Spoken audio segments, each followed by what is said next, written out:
Inspector Shirazi کی team پورے شہر میں گشت کر رہی تھی، لیکن کسی کو کوئی بھی کامیابی نہیں مل رہی تھی۔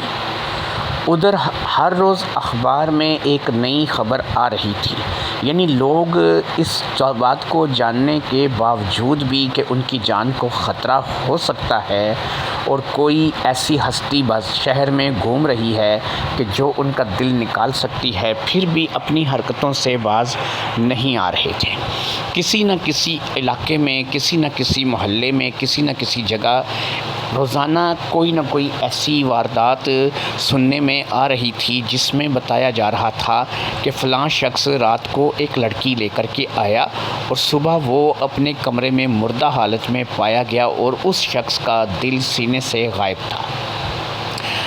لوگوں میں خوف و ہراس کافی حد تک پھیل چکا تھا، کیونکہ اب یہ خبریں اخبار میں آ چکی تھیں اور اخبار میں خبریں آنے کے بعد خوف و ہراس کی کیفیت پورے شہر میں طاری تھی، لیکن اس کے باوجود کہیں نہ کہیں پھر بھی ایسی کوئی نہ کوئی واردات ہو رہی تھی اور بلا ناغہ ہو رہی تھی، یعنی ہر روز کوئی نہ کوئی شخص اس پراسرار معصوم بلا کا شکار بن رہا تھا اور مجھے سمجھ میں نہیں آ رہی تھی کہ اب تک وہ پراسرار بلا یعنی کہ صبا اب تک کسی بھی پولیس والے کے ہتھے نہیں چڑھی تھی اور نہ ہی کسی پولیس والے کو اس کے بارے میں کوئی اطلاع ملی تھی۔ اسی طرح سے ایک ہفتہ گزر گیا اور ایک ہفتہ گزر جانے کے باوجود بھی کوئی ایسی خاص خبر نہیں ملی کہ جس میں پتہ چلے کہ کوئی اس جرائم میں کمی آئی ہو یا پھر مرنے والا کوئی بچ گیا ہو۔ ہر روز ایک شخص کسی نہ کسی حالت میں ایسا شکار ضرور بنتا کہ اس کا دل نکال لیا جاتا۔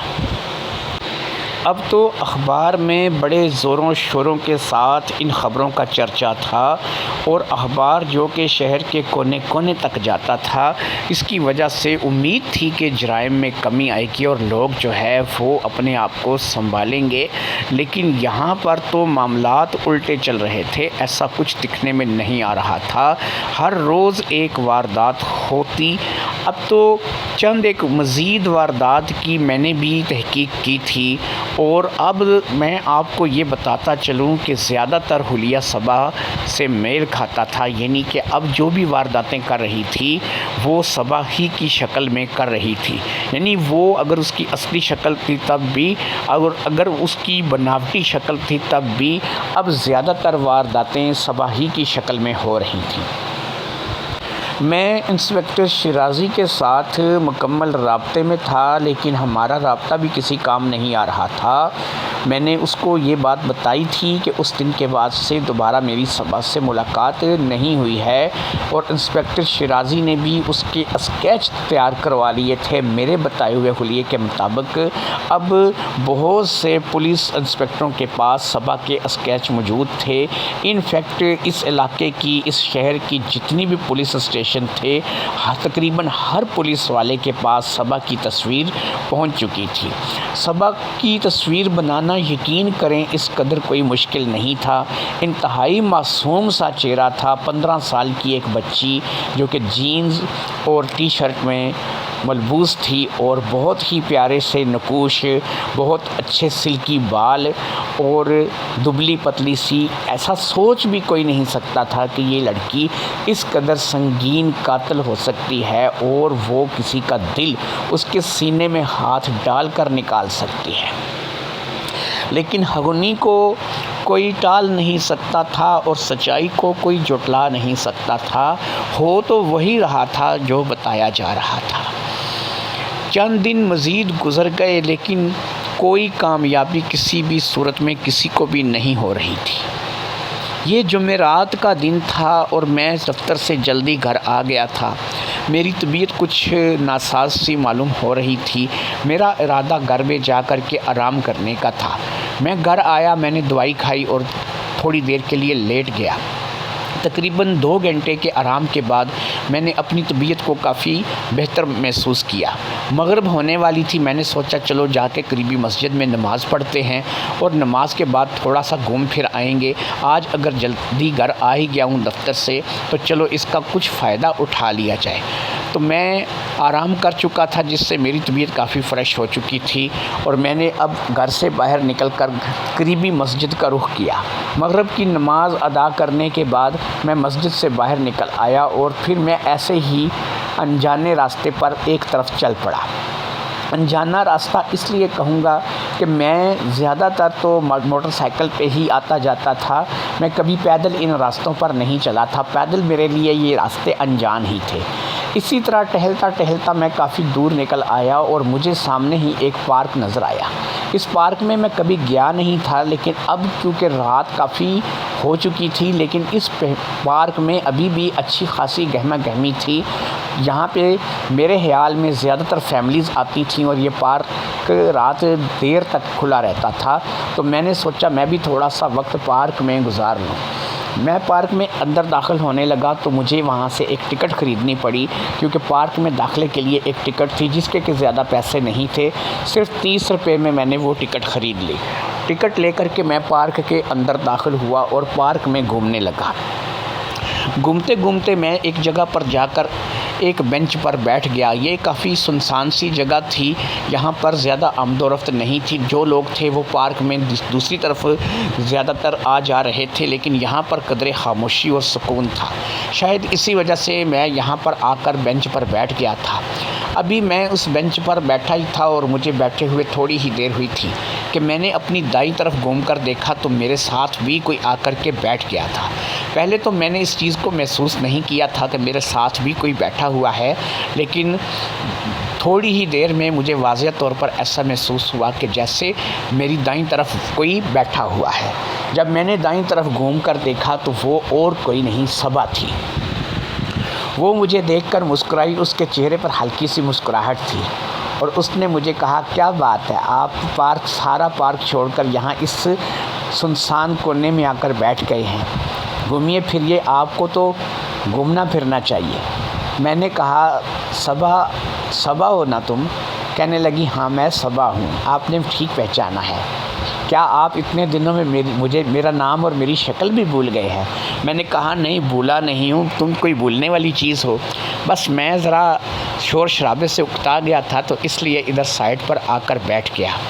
تم بتاؤ، کافی دنوں سے تم آئی نہیں اور نہ ہی دکھی ہو۔ تو اس نے آگے سے بڑا عجیب جواب دیا۔ اس نے کہا، چلیں میں آپ کی طرف نہیں آئی اور کافی دنوں سے میں آپ کو نہیں دکھی ہوں، لیکن آپ تو میرے پیچھے آ رہے ہیں نا، آپ تو مجھے ڈھونڈنے کی پوری کوشش کر رہے ہیں، اور آپ اکیلے تھوڑے ہی ہیں جو مجھے ڈھونڈ رہے ہیں، آپ کے دوست بھی تو ہیں، اور اس کے پھر ساتھ ساتھ آپ کے دوست کے ساتھی بھی ہیں جو کہ مجھے ڈھونڈ رہے ہیں۔ تو میں نے کہا، صبا مجھے ایک بات بتاؤ، میری بات کا غصہ نہیں کرنا، میں ایسا نہ ہو کہ تم غصے میں آؤ اور تمہیں میری بات بری لگے۔ کہنے لگی، نہیں میں آپ کی بات کا برا نہیں مانوں گی، آپ نے جو بھی بات کرنی ہے مجھ سے کرو۔ تو میں نے کہا، صبا مجھے ایک بات بتاؤ، یہ کیوں کر رہی ہو؟ کہتی ہے، اگر میں آپ سے یہ کہوں کہ آپ یہ سوال میرے ساتھ مت کرو تو یہ زیادہ بہتر ہوگا۔ آپ یہ سوال میرے پاس نہ کرو، میرے پاس اس سوال کا جواب نہیں ہے۔ بہرحال یہ یاد رکھیے کہ آپ سیف ہیں، آپ کو کبھی بھی میں نقصان نہیں پہنچاؤں گی۔ میں نے کہا، صبا ایک بات پوچھ سکتا ہوں؟ میں نے ایک چیز سنی ہے کہ جس نے بھی تمہیں گھر لے جایا ہے، رات کو تم اس کے گھر گئی ہو، صبح وہ اپنے بستر پر مردہ پایا گیا ہے اور اس کے جسم سے اس کا دل غائب تھا۔ تو تم نے میرے ساتھ ایسا کیوں نہیں کیا، حتیٰ کہ تم نے 2 راتیں میرے ساتھ میرے گھر میں گزاری ہیں؟ تو اب وہ تھوڑا سا مسکرائی، ہنسی تھی اس کی جو کہ بڑی ہی مترنم تھی۔ تو اس نے کہا کہ آپ میں اور ان لوگوں میں بڑا فرق ہے۔ آپ نے مجھے جس طریقے سے ٹریٹ کیا، یہ کوئی بڑا بھائی اپنی بہن کو یا کوئی باپ اپنی بیٹی کو ٹریٹ کرتا ہے، جس طریقے سے آپ نے مجھے کھانے کے لیے سونے کے لیے پوچھا، یہ باپ یا بھائی والا پیار تھا جو کہ مجھے آپ سے ملا۔ ان لوگوں نے مجھے باپ یا بھائی والا پیار نہیں دیا، اس لیے میں نے ان کے ساتھ وہی کیا جو میں کرنے آئی تھی۔ اگر آپ کی نیت میں کھوٹ ہوتا اور آپ بھی مجھے ویسا پیار کرتے جیسا کہ ایک آدمی ایک عورت کو کرتا ہے، تو یقین کیجئے آپ کا دل بھی اس وقت میں نکال چکی ہوتی۔ تو میں نے کہا، اب میرا تھوڑا حوصلہ بڑھ گیا تھا، میں نے کہا صبا اس کا مطلب یہ ہے کہ جو تمہارے ساتھ غلط کرتا ہے تم صرف اس کا دل نکالتی ہو، لیکن پھر بھی دل نکالنے کا مقصد مارا تو کسی اور طریقے سے بھی جا سکتا ہے۔ جس نے تمہارے ساتھ کچھ غلط کیا، اگر تم اسے سزا دینا چاہتی ہو، اس کا گلا گھونٹ سکتی ہو، اس کے ہاتھ پاؤں توڑ سکتی ہو، اسے کسی اور طریقے کی موت دے سکتی ہو، سینے سے دل ہی کیوں نکالتی ہو؟ کہنے لگی اس بات کو میں بتا نہیں سکتی، لیکن آپ اس چیز سے بے فکر رہیں کہ مجھے آپ سے ہمیشہ باپ یا بھائی والا پیار ملا ہے، آپ کی میں دشمن نہیں ہوں اور نہ ہی میں آپ کو نقصان پہنچاؤں گی۔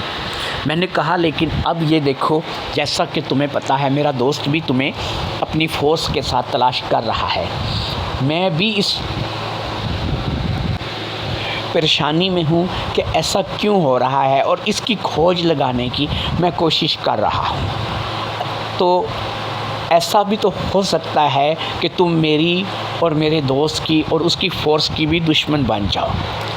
تو اب اس نے ایک ہلکا سا کہکا لگایا، کہنے لگی نہیں، آپ لوگ جو کر رہے ہیں وہ آپ لوگوں کا فرض ہے، آپ لوگ اپنے فرض کے ہاتھوں مجبور ہو کر ایسا کر رہے ہیں، میری آپ کی کوئی ذاتی دشمنی نہیں ہے کہ میں ایسا کر رہی ہوں، آپ کی نظروں میں یہ غلط ہے اور ہونا بھی چاہیے کیونکہ آپ کی نظروں میں واقعہ ہی یہ معاملات غلط ہیں، لیکن میری نظر میں میں ٹھیک ہوں، میں جو بھی کر رہی ہوں صحیح کر رہی ہوں، اس لیے آپ اپنا کام کرتے رہیں، میں آپ کو کبھی بھی آپ کے کام سے نہیں روکوں گی۔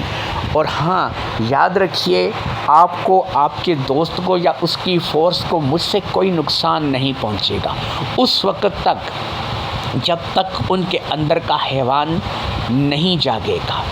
ان کی فورس کا کوئی اگر بندہ مجھے راستے میں مل گیا اور میں نے اس سے ویسے ہی لفٹ مانگی جیسے میں نے آپ سے مانگی تھی اور وہ مجھے اپنے گھر لے گیا، اگر اس نے مجھے بہن یا بیٹی بنا کر کے میرے ساتھ وقت گزارا تو اس کی زندگی بچ جائے گی، نہیں تو اس کا دل بھی صبح آپ کو نکلا ہوا ملے گا، اس کے سینے سے بھی دل نکال لوں گی۔ اور ہاں اب میرے جانے کا ٹائم ہو چکا ہے، رات ہونے والی ہے، مجھے اپنے اگلے شکار کی تلاش ہے۔ آپ لوگ اپنا کام کرتے رہیں، اخبار میں خبر دیں، ٹی وی پہ اشتہار چلائیں یا کچھ بھی کریں، میری تصویریں بنائیں یا جو بھی کریں، لیکن یہ بات یاد رکھیں کہ آپ کسی بھی طرح مجھے روک نہیں سکتے، میں اپنا مقصد پورا کر کے رہوں گی۔ میں نے اس سے کہا اچھا مجھے ایک بات بتاؤ، تم کتنے لوگوں کو مزید مارنے کا ارادہ رکھتی ہو؟ کیا تمہارا کوئی ٹارگٹ ہے جسے تم پورا کرنا چاہتی ہو؟ اب کی بار وہ کھلکھلا کر ہنسی، اس نے کہا ہاں میرا ٹارگٹ ہے 101۔ میں نے کہا اگر تم 101 لوگوں کا دل نکالنا چاہتی ہو تو یہ بتاؤ اب تک کتنے لوگوں کا دل نکال چکی ہو؟ کہتی ہے زیادہ نہیں ہوئے، ابھی تو آپ کے شہر میں اتنے لوگ نہیں ملے کہ 101 لوگوں کو مار کر ان کا دل نکال سکوں، کچھ ایسے ملے جو آپ کی طرح تھے جنہوں نے بیٹی یا پھر بہن بنایا اور کچھ غلط نہیں کیا تو اس لیے ان کی زندگی بخش دی، انہیں کچھ نہیں کہا، ان کو زندہ چھوڑ کر کے چلی آئی۔ میں نے کہا اچھا یہ بتاؤ کتنی ہوئی پھر بھی تمہاری گنتی؟ کہتی ہے کچھ خاص نہیں، ابھی تو صرف 19 لوگوں کو مارا ہے، ابھی تو یہ بہت زیادہ مرنے والے ہیں۔ میں نے کہا ایک بات پوچھوں صبا، اس شہر کے باہر جا کر بھی تو تم شکار کر سکتی ہو، اس شہر میں تمہارے لیے کتنی اب مصیبت کھڑی ہو رہی ہے، تو میں نے سنا ہے کہ تم ابھی بھی اسی شہر میں رہ کر شکار کرتی ہو، حتیٰ کہ خبریں، سنسنی اور خوف کس قدر پھیل چکا ہے۔ کہنے لگی مجھے کوئی پرواہ نہیں، مجھے جو بھی کرنا ہے اسی شہر میں رہ کر کرنا ہے، میں اس شہر سے باہر نہیں جا سکتی، اگر میں اس شہر سے باہر جاؤں گی تو میں بہت کچھ کھو دوں گی، میں وہ کھونا نہیں چاہتی، میں آپ کو ساری باتیں نہیں بتا سکتی، میں جتنا آپ کو بتا سکتی تھی میں نے آپ کو بتا دیا ہے، اب مجھے اجازت دیجیے میں چلتی ہوں۔ اس نے مجھ سے اجازت مانگی اور پھر میرے دیکھتے دیکھتے وہ بینچ پر سے ہی غائب ہو گئی۔ اس کے جانے کے بعد میں بینچ سے اٹھا اور باہر